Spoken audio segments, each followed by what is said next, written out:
I'm Dr. Keith Graham from the School of Teacher Education at National Taiwan Normal University. I've been teaching EMI on this campus for 3 years now.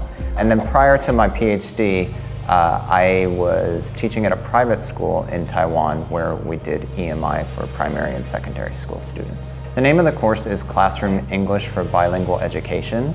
The students are all local students that aspire to be bilingual secondary teachers in the future.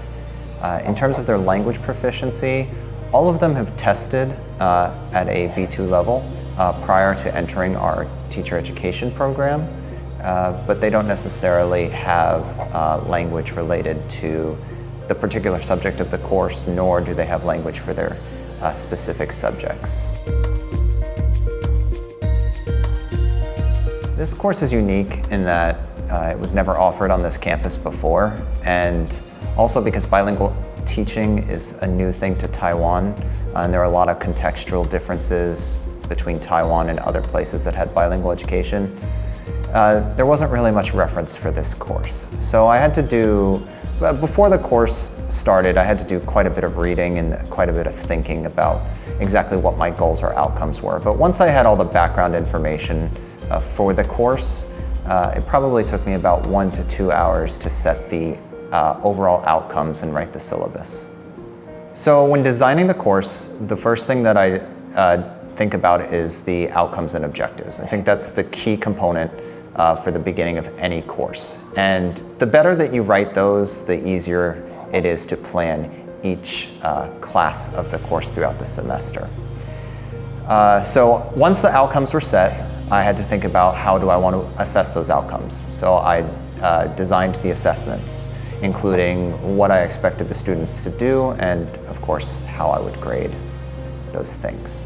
Once that's all set up, I started designing each of the lectures to correspond to the outcomes and the assessments, and making sure that throughout the semester I prepared students to be successful throughout the course. So this is the second time I've taught the course. The first time I taught the course, I think as a rule of thumb, anytime that I'm designing a course or a workshop, generally if the course is, for example, 1 hour, it'll probably take me 2 hours to design it. If it's 2 hours, it'll probably take me 4 hours to design it the first time. Once that's happened, and that happened 2 years ago, each year I probably take between 30 minutes to an hour to redesign it. It depends on the course and the particular class. If it went really well the semester or the last time I offered it, then it probably just takes about 30 minutes to do some quick updates. If it didn't go well, it could take up to an hour. After each one of my classes, again, I teach pre-service teachers, people that want to be teachers in the future. So I ask them to tell me 3 things. 3 things that you learned in the class, 2 ways you'll use it as a teacher, and 1 question you have, or if you don't have any questions, 1 thing that you would like to learn more about. I can read through those pretty quickly. And so to be honest, that doesn't take me a lot of time, 10 to 15 minutes. Usually before class. So I teach my courses mainly at 8-10 a.m. I come to campus a bit early, I read the stuff, and then start the class. So this course has 2 types of assessments. The first type of assessment is micro-teaching demonstrations. Since this course is for pre-service teachers, I incorporate 5 different opportunities for them to do a micro-teaching during the class. Those micro-teaching demonstrations start as short as 4 minutes and then extend to 15 minutes by the end of the semester, so it slowly builds them up. The second type of assessment is an oral reflection. Because in teaching, I think reflection is a really important skill to have and an important activity to engage in. I ask the students at the end of the semester to sit down with me and discuss their progress throughout the semester in terms of the outcomes of the course, how they feel they've developed, and in what areas they feel like they still need development. So I guess it depends on to what degree they were not achieved. So for example, if there are individual students that didn't achieve certain things that I wanted them to do, I have a non-traditional assessment system that allows me to target students that may have fallen short of the objective and give them a follow-up assignment to make sure that they have achieved that aspect. And in my case, I think that's particularly important because we don't want teachers going into schools and not being able to do something. So if I find that they were deficient in some type of skill, I try to find a way to get them to demonstrate that before they leave me for the semester. If it becomes a whole class thing, where if the whole class isn't meeting a certain objective or outcome, for example, like if it's a small thing that I think I can make up in a following lecture, then I'll do that. If I see students haven't been able to demonstrate something, then I'll find time in the next lecture to make that adjustment. But if it's a bigger course structural thing that's the problem, then I make a note of it and then revise it for the next time I offer the course. So every course, and you don't see this in the video, but every course I start with a question and answer session. So at the end of the previous class, students will submit questions to me about things they don't understand. So I will take time to answer questions that a lot of people are asking, or things that I think are particularly interesting or important for the students to hear. I don't have time to do all questions, so I try to look for the most important ones or the most frequently asked ones. After that, and I think this is where the video starts, the course is based on this idea that teachers need to understand the way language works, and then from that understanding be able to apply that to their teaching, whether it's in terms of them being able to present information to students in a way that makes sense and is comprehensible, or if it's about teaching strategies that can help facilitate certain language in the classroom and language of learning. So the next part of the course, and again, I think this is the part that you see in the video, is essentially that, trying to raise these future teachers' awareness of the way language works, and specifically in terms of the argue genre. After that point, which may not be included in the video, I think it may have happened afterwards, that's when we start to connect it to teaching. So what kind of strategies can be connected when you want to teach students to discuss or argue about certain topics in a field. And then after that point, after we talk about the teaching strategies, I then introduce the assessment that will come the following class. So the course is designed in terms of, I give a lecture on some type of language, then students will do their micro-teaching. Then I introduce another type of language, then another micro-teaching, and the semester flows like that. When I design a class, I try to design it from the perspective of, okay, I'm going to give my students a little information, then I'm going to let them do something with it. And then more information, let them do something with it. So I explicitly design the lecture from that mindset. But sometimes when my students look really confused, or if I've lost their attention, or if the body language in the room feels off or something, I may just do an impromptu, okay, talk to your partner, or everyone stand up, do an activity, just to remedy the problem, whatever that may be. Well, the first one, student with pairs, I mean, that's the easiest. Like, turn to the person next to you. It involves very little movement, very little effort from anyone. They just have to turn. And so I think that's the one I probably use most commonly. The one where I said, talk to someone you haven't talked to today, if I'm feeling bored or if they look bored, and particularly if they look like I've lost their attention a little bit. You have to understand, this class is at 8 in the morning. Very easy to lose students at that time. So sometimes if I feel like they're falling asleep or they look a little tired, I try to get them up somehow, and that's a good way to get them standing and moving somewhere. And also it's to get different perspectives as well. I think that's important. If you're constantly talking to the person next to you, you're probably hearing similar things. And so I try to get them to talk to other people, meet other people. In terms of the last one, I don't know how well that will work in other classes. The reason, in my class, the teachers come from different disciplines. So I have some PE teachers, and I have some art teachers, and I have some science teachers, and they may not be sitting next to each other, but sometimes it would be a good idea for them to talk with other people that know their subject and will teach their subject to get some information. And so there are times when the less generic questions, it's very important for them to specifically talk to someone from their subject to get that disciplinary perspective. So I use it like that. But in terms of how that would apply to other classes, I'm not really sure. But instructors might be able to be creative and think about other groupings where it would make sense for you to talk to someone from a similar grouping of some sort. So the reason I don't think it becomes boring is because the students actually need it.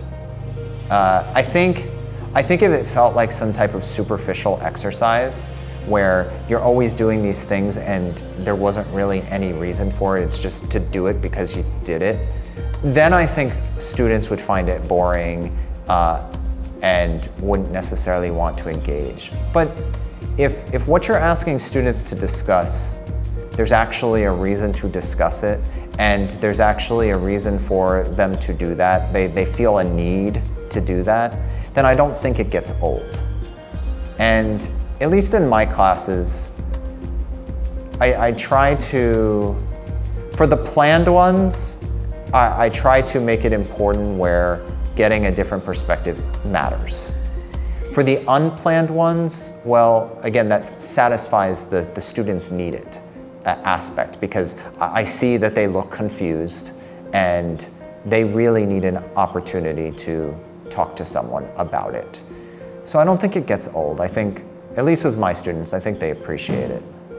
I don't think I intentionally made it 4 minutes. I wasn't thinking about that when I was designing the class, but I was thinking about a little bit of talk and then hand it to the students. A little bit of talk, hand it to the students. It's tiring listening to things in your non-dominant language. When I go listen to lectures in Chinese from my colleagues, I get tired really quickly. And I'm sure my students get tired when I'm speaking English as well. Hopefully they're not tired of me. But it's much more tiring to try to process information in your non-dominant language than it is your dominant language. Since I acknowledge that and I experience that regularly, I try to make sure that I'm not giving my students too much at one time, and then I give them a little bit, and then give them some time to process it, give them some time to breathe, and then we come back and add a little more. All teachers, I think all EMI courses can benefit from that, and even probably non-EMI courses. Students need time to process information.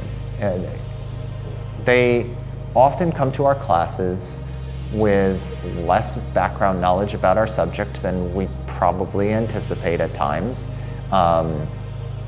And they just can't process our subject the same way we can because, well, we've been in the field much longer. So yeah, I think breaking your class into small pieces is always a strategy for success. So with the signposting in general, no, I don't think I have many tips. I think that's something that I just do naturally. But I think it's a natural product, not necessarily of me being a so-called native speaker of English. I think it's a product of what I had described earlier in this video, this idea of breaking information into small pieces and presenting it into small pieces for students. I think if you think of your course like that, give them a little bit, let them process it, give them that process of segmenting information, I think lends itself to naturally signposting. So while I don't necessarily explicitly think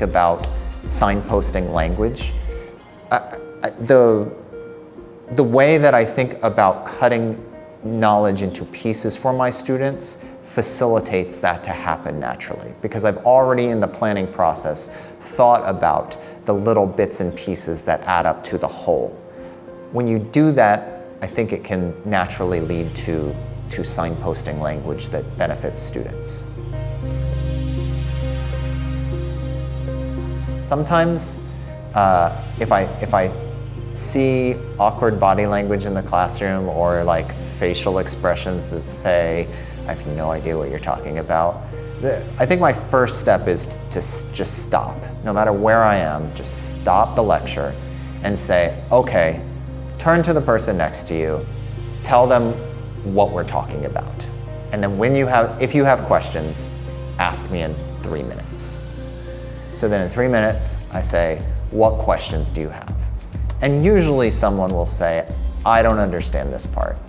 And so I'll go back and I'll try to explain it in a different way, add some examples. Students will submit questions to me at the end of class about things that they don't understand. So maybe they didn't feel like they could ask me during the lecture, but they do feel comfortable asking me.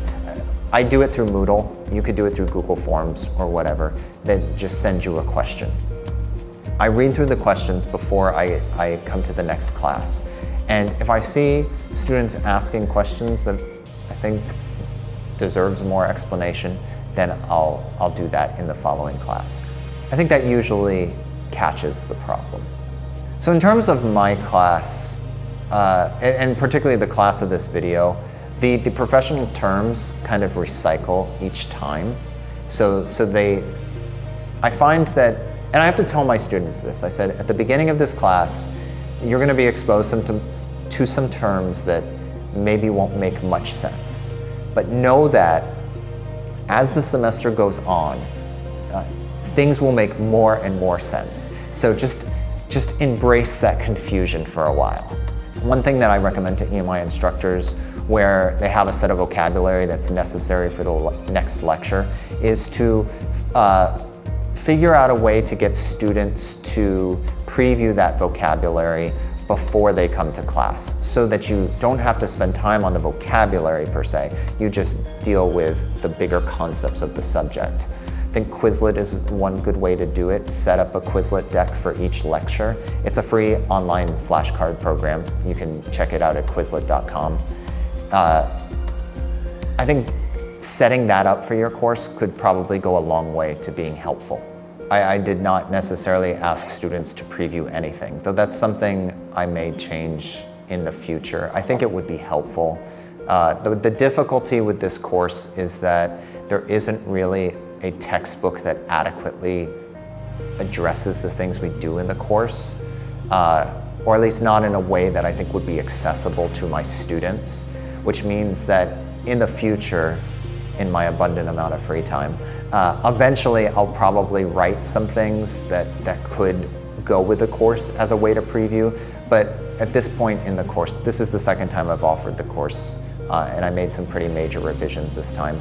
So it just hasn't come to the point where, in terms of course design, I've been ready to prepare those. But I think it would be helpful, and I do recommend that in some of my other courses, there is reading material, and I find that to be very helpful in facilitating the learning. So I recommend teachers to include some type of preview material whenever you can. I think that's sort of embedded in the course design. So, as I said, there's a lecture, and then there's a micro-teaching, a lecture, and then a micro-teaching. I think that micro-teaching is sort of the natural review part of it, because when I lecture about it, they have to apply that material, and then in the next class, they either have to watch other students demonstrating that material, so that's a natural review, or demonstrate it themselves. And so I think the review part is sort of naturally embedded. And then, as I said, my assessment of the oral reflection at the end, I think that's an opportunity for sort of a summative review. Some of the things that come up in the conversations I have with students about their progress in the course, I think naturally facilitate a review of those concepts as well. I am very lucky that I have a group of very elite students in my class. The teachers that are in my course want to be bilingual teachers, and they've had to take on extra coursework to be able to do it. They've opted to do that. So it naturally attracts a group of very high performers. So in terms of, do they meet expectations? Absolutely. Does that mean they do every single assessment perfectly? No. And as I mentioned earlier, I follow a non-traditional assessment strategy that if during, for example, a micro-teaching, every micro-teaching has a set of what's called specifications. Think of it like a checklist. So they must demonstrate each one of those things on the checklist. If they don't, then I have a conversation with them afterwards saying, you didn't meet this part. I'd like you to do this to demonstrate it. It usually doesn't involve another micro-teaching, although sometimes it does. Very rarely does it, but sometimes it does. More often than not, it involves something like, send me an email explaining what you could have done differently, or create this type of material and show it to me. And it's usually basically a small component of the assignment, just to show me that, yes, they can do it. And so that happens probably each assignment. 1, 2, 3 will have to do it. If you're a first-time EMI instructor, I think the best advice I can give you is just prepare to be flexible. Things are going to go wrong, and that's okay. Be flexible. When things do go wrong, think about the best way to solve them. And if you can't solve it this semester, don't be too hard on yourself. Just make it better the next time.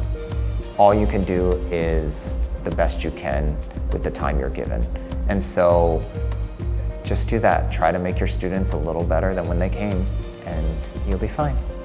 If you feel like you have more things that you need to teach than you have time to do, I would encourage you to look at your curriculum and engage in some real reflection about how much of that is absolutely need to know and how much of it is nice to know. Because sometimes I think as professors, we love our subject more than any of our students. And so we have a tendency to think everything is important and everything is interesting, which to us it is, and that's okay. But our students come to our classes, usually, if we're talking undergraduates, usually they come to our classes and their next stage of life is career in the outside world, not career in academia. And so, depending on your class, you have to think about, well, what is their career going to look like? What do they really, really need? Those are the things that you have to teach. But things that they don't necessarily need for their career, or things that they could really learn on their own, because in today's age of Google, I mean, there's a lot of things we can learn on our own. Those are opportunities for you to take those things out so that you can add interactive activities into your class. I guess to sort of sum that up, the need to know is things they need for their career and that they probably could not learn without guided help from a professor. And nice to know is things that they may or may not need for their career, but they probably could learn on their own. That's the stuff you take out and just let them learn it on their own so that they master the need to know stuff.